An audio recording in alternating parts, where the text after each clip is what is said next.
Hey guys, stay tuned. I'm going to show you how I made this really cool background paper so you can use it for card making or really anything. You can use your Cricut to cut it or dies inside your Cuttlebug to cut out pieces for embellishments for cards. Stay tuned. Okay guys, so I wanted to make a video on how to make some really cool backgrounds using the Distress Oxide. I love using these inks. If you haven't tried them yet, I highly recommend you to go and buy some and try them. They're just really cool how they oxide after they dry. And you can actually layer collars, which is used to be you couldn't do that with other inks because they would become muddy and run together. So I'm using my watercolor paper here, which is what I like to use. And I've never done this before on a full sheet. We're going to try that. So I want to go through all my colors. I definitely want some orange, some broken china, wilted violet, and how about some candied apple. I usually like to try to do 4 colors. So we'll try these.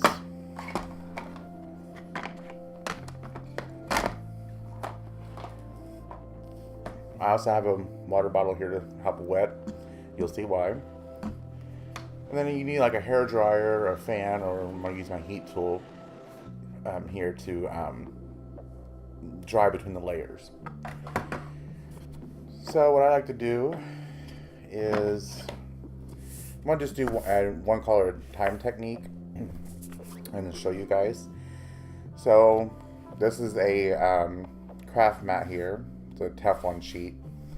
So nothing will stick to or dry, but I like to get the colors down like this and spray them. Look at that, how it lights up. Get a little light on the subject here.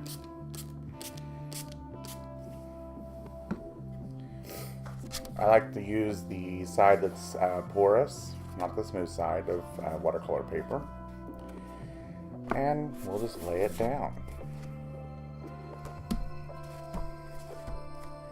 Just pick up as much as the collar as you can. And it's going to curl up, that's normal. But see there? We'll dry it a little bit.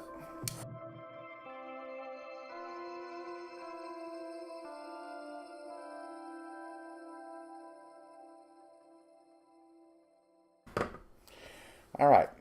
As you can see there, it's not 100% dry, but most of it is. But it gives this like chalky look to it, which I'm sure some people are familiar with the Oxide inks. So this to the side.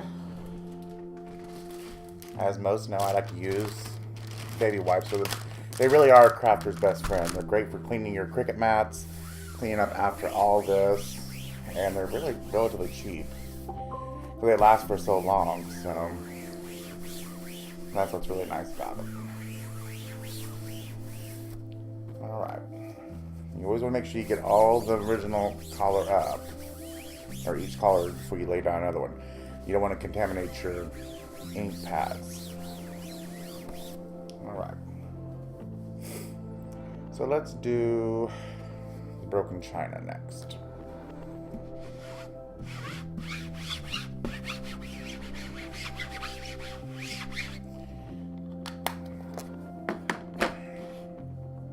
Spray it.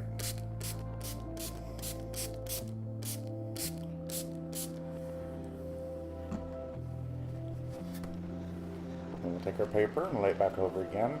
Now this time we'll do the pickup method because you don't want to be too much in one areas of this. So you just want to pick it up, look at it. There we go. We got some blues in there and even got to give it a little purple look. Now we'll go ahead and clean this up real fast.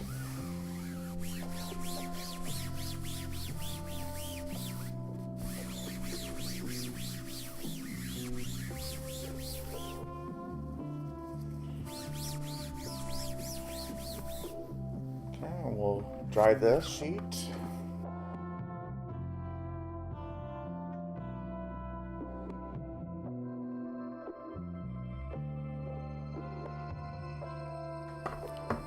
And one technique you've seen here, using a heat tool like this, it gets really hot, so you don't want to be close to the paper, of course. As you see here, it's kind of curling up a little bit. Sometimes to help take that curl out, you can always flip it over.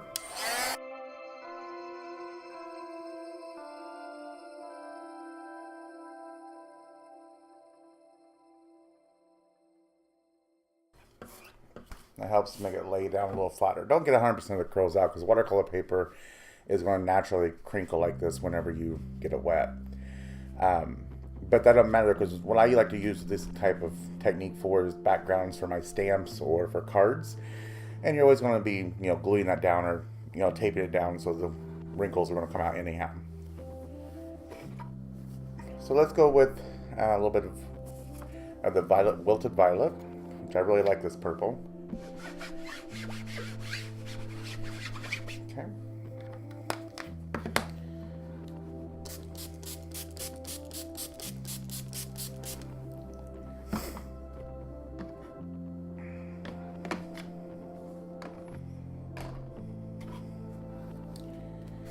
Now again, since we've already got the base down and everything, you want to kind of go now, we're going to be a little more selective where we're going to go. So we're going to go in the lighter areas, or kind of here in the middle. So we'll just lay it down and just pick it up.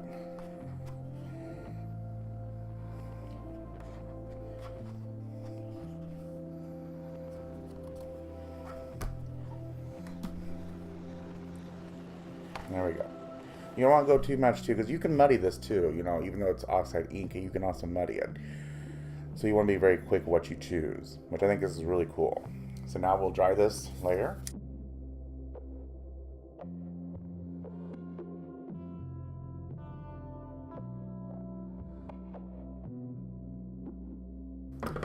Alright, so isn't that really cool looking? That's what I love about this ink. It's been the best ink I've ever used in my life. For layering, and it gives almost three-dimensional look. I mean, it's just really cool how they formulated this. So let's clean their mats again.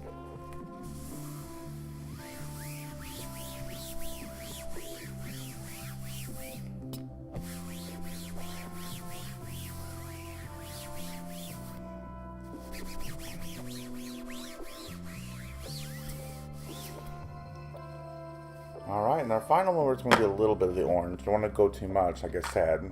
4 layers is putting, the max.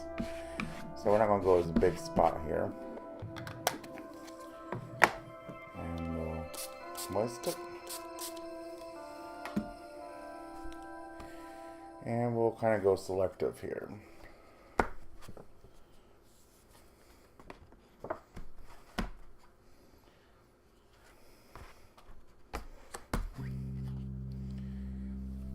There we go. I'm going to line this up real fast.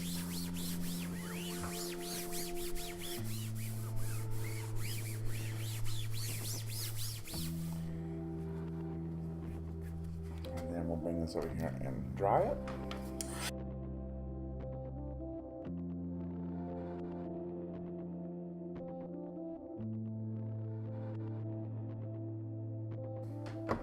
Alright, so here's our really cool backgrounds.